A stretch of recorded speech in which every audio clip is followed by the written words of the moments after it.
문화저널 21 독자 여러분, 주간 브리핑 시청자 여러분 안녕하십니까? 아나운서 배소윤입니다. 11월 27일 주간 브리핑을 시작하겠습니다. 코로나 1일 신규 확진자가 26일 500명을 넘어섰습니다. 박능우 중앙재난안전대책본부 1차장은 26일 정부 서울청사에서 열린 중대본 회의 모두 발언에서 오늘 코로나 확진자 수가 500명을 넘어섰다고 밝혔는데요. 11월 8일 100명을 넘어선 지 18일, 3월 6일 518명을 기록한 지 8개월 만입니다. 박 차장은 아파트 사우나에서 시작된 연쇄 감염으로 100명이 넘는 확진자가 나왔고 에어로빅 학원과 군 훈련소에서 하루 이틀 사이 50명이 넘는 집단 감염이 발생했다. 특히 젊은 층의 감염 확산세가 심상치 않아 20, 30대 감염자 비중이 한 달 새 28%로 증가했다고 말했습니다. 이어 나 하나쯤이야 하는 행동이 가족, 지인, 동료의 감염으로 이어질 수 있다며 서로를 배려하는 공동체 정신과 성숙한 시민의식을 바탕으로 우리 모두가 한 마음으로 뭉쳐야만 이번 3차 유행을 극복할 수 있다고 설명했습니다. 추미애 법무부 장관이 윤석열 검찰총장에 대한 징계 및 직무정지 조치를 내린 것과 관련해 국민의 과반수인 56.3%는 잘못한 일이라 평가하는 것으로 나타났습니다. 여론조사기관 리얼미터가 TBS 의뢰로 지난 25일 전국 18세 이상 남녀 500명을 대상으로 여론조사를 실시해 26일 발표한 바에 따르면 잘못한 일이라 응답한 비율은 56.3%였고 잘한 일이라 응답한 비율은 38.8%로 집계됐습니다. 대부분의 지역에서 추미애 장관의 결정에 부정적인 목소리를 냈으며 대전, 세종, 충청에서는 잘못한 일이라는 응답이 68.3%, 부산, 울산, 경남에서는 65.4% 등으로 나타났습니다. 서울에서는 잘못한 일이라는 응답이 53.6%, 잘한 일이라는 응답이 41.3%로 집계됐습니다. 대부분의 지역에서 잘못했다는 응답이 높았지만 광주, 전라에서는 잘한 일이라는 응답이 52.4%, 잘못한 일이라는 응답이 38.6%로 긍정평가가 우세 눈길을 끌었습니다. 연령대별로 보면 60대에서는 무려 75.1%가 잘못한 일이라고 응답했으며 20대에서는 잘못한 일이라는 응답이 47.1%, 잘한 일이라는 응답이 39.9%로 팽팽하게 나타났습니다. 40대에서는 잘한 일이라는 응답이 55.8%로 집계돼 대비된 결과를 보여줬습니다. 지지하는 정당별로 보면 무당층에서는 잘못한 일이라는 응답이 우세했고 국민의힘 지지층 내에서는 94.1%가 잘못한 일이라 응답했습니다.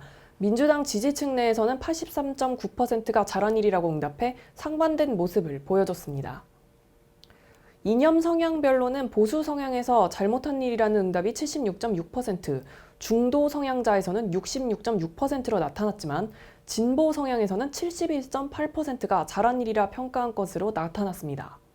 한편 이번 조사는 지난 25일 전국 18세 이상 남녀 8,339명에게 접촉해 최종 500명이 응답을 완료해 6%의 응답률을 보였습니다. 유무선 임의 전화 걸기 자동 응답 방식으로 실시됐으며 표본 오차는 95% 신뢰 수준에서 플러스 마이너스 4.4%포인트입니다. 통계 보정은 2020년 7월 말 행정안전부 주민등록 인구통계 기준 성별, 연령대별, 권역별 가중치 부여 방식으로 이뤄졌습니다. 텔레그램에서 이른바 N번방을 운영하며 미성년자들을 협박해 성착취 영상물을 제작하고 유포한 주범 조주빈 씨가 법원으로부터 징역 40년을 선고받았습니다. 서울중앙지법 형사합의 30부는 26일 아동 청소년의 성보호에 관한 법률 위반 및 범죄 단체 조직 등의 혐의로 기소된 조주빈에게 징역 40년을 선고했습니다. 재판부는 조주빈의 성범죄 관련 혐의를 모두 유죄로 받고 박사방이 공동의 목적을 가지고 각자의 역할을 분담한 통솔체계가 있는 범죄 집단이라고 판단했습니다. 재판부는 박사방 조직은 텔레그램 내 순차적으로 개설된 박사방의 유료 구성원으로 조직된 건 명확하다며 아동 청소년을 협박해 성착취물을 제작 배포한다는 걸 인식하고 오로지 범행 목적으로 구성하고 가담한 조직이라고 지적했습니다. 이어 피고인들의 주장과는 달리 박사방 조직은 형법에서 말하는 범죄를 목적으로 하는 집단임을 충분히 인정할 수 있으며 나머지 피고인들도 범죄 집단의 목적을 인식한 상태에서 박사방 조직에 가담했다고 강조했습니다. 재판부는 또한 조주빈은 다수의 피해자를 다양한 방법으로 유인 협박해 성착취물을 제작하고 장기간 다수에게 유포했다며 그 과정에서 제3자로 하여금 아동 청소년 피해자를 직접 강간하게 하고 박사방 범죄단체를 조직한 뒤 홍보를 위해 성착취물을 반복해서 유포하게 하고 수익을 취득해 피해자가 발생할 수밖에 없는 구조를 만들었다고 꼬집었습니다. 뿐만 아니라 그러한 상황에서도 조주빈이 협박이나 강요를 하지 않았다는 주장을 펴며 일부 합의 대부분 피해자들에게 별다른 피해 회복 조치를 취하지 않은 점을 인정해 범행의 중대성과 피해자 수, 범행으로 인한 사회적 해악 등을 고려할 때 엄히 처벌하고 장기간 사회 격리가 필요하다고 판단을 내렸습니다. 재판부는 조주빈에게 징역 40년을 선고한 데 이어 공범으로 함께 기소된 랄로 천모 씨에게는 징역 15년을 선고했습니다. 전직 사회복무요원으로 조주빈에게 신원 조회 결과 등을 알려주고 피해자를 장기간 협박한 도널드 푸틴 강모 씨에게는 징역 14년, 제2의 박사방을 운영한 태평양 이모 씨는 소년범이라는 점을 고려해 최대 형량인 장기 10년에 단기 5년을 선고했습니다. 또한 조주빈에게 금전을 제공하며 성착취물 제작 요구, 소지 등의 범행을 저지른 임모 씨는 성착취물 제작에 관여하진 않았다고 해도 범행이 반복되는 원인을 제공했다는 점을 인정받아 징역 8년형을 선고받았습니다. 아모레퍼시픽 기술연구원이 마스크 착용이 피부에 미치는 영향을 연구한 결과를 발표했습니다. 하루 동안 마스크를 쓴 시간에 따른 피부 변화를 연구한 이번 논문은 SCI급 국제학술지인 스킨 리서치 앤드 테크놀로지 21자 온라인판에 실렸습니다. 지금도 전 세계적으로 유행하고 있는 코로나19는 높은 전파율과 비말 감염 가능성 탓에 마스크와 같은 개인 보호 장비 착용이 필수적입니다. 그러나 동시에 마스크 소재에 의한 물리적 자극과 밀폐된 마스크 내부의 고온다습한 환경 등이 피부 변화를 유발하기도 하는데요. 아모레퍼시픽 기술연구원은 마스크 착용으로 발생하는 피부 고충을 해결하기 위해 마스크에 의한 피부 변화를 추적 관찰했습니다. 연구 결과 마스크 착용은 피부 온도와 피부의 붉은기를 단시간에 증가시켰습니다. 밀폐된 마스크 내부에서 입김의 영향을 직접 받는 입 주변의 경우에는 피부가 건조해졌는데 습기가 차서 피부가 촉촉해질 것이라는 예상과 달리 입 주변은 체온에 의해 데워진 입김의 영향을 받아 오히려 건조해질 수 있음이 확인됐습니다. 피부 건조가 지속되면 탄력이 떨어지고 주름이 생기는 등 노화로 연결될 수 있기 때문에 마스크 착용 환경에 놓인 피부는 적절한 보습과 진정 케어가 필요합니다. 지금까지 의료진과 같이 마스크를 장시간 착용하는 직업군에서의 피부 손상은 보고된 바 있지만 일반인의 마스크 착용에 따른 피부 변화를 연구한 결과는 없었습니다. 하지만 코로나19로 인해 마스크는 모든 사람의 일상 필수품이 됐고 이와 같은 상황은 앞으로 얼마든지 발생할 수 있습니다. 이번 연구는 일반적인 마스크 착용 환경이 피부에 영향을 미칠 수 있고 마스크 착용에 의한 피부 변화가 짧은 시간에도 나타날 수 있다는 것을 알려준다는 점에서 가치를 지니고 있는데요. 아모레퍼시픽 기술연구원은 이번 연구 결과를 제품 개발에 적용해 마스크를 사용할 때 피부를 건강하게 관리할 수 있는 솔루션을 제안할 계획입니다.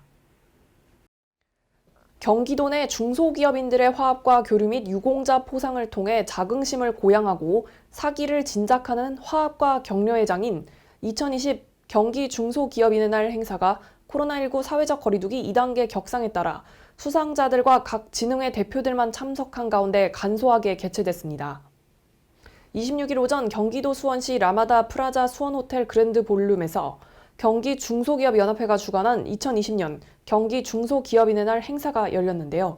이날 현장에는 백운만 경기지방중소벤처기업청장, 김기준 경기도 경제과학진흥원장 등 경기도 경제단체장 및 유관기관 관계자들과 경중현 회원사 중소기업인들이 참석해 우수회원 및 유공자를 포상하는 기념식을 진행했습니다.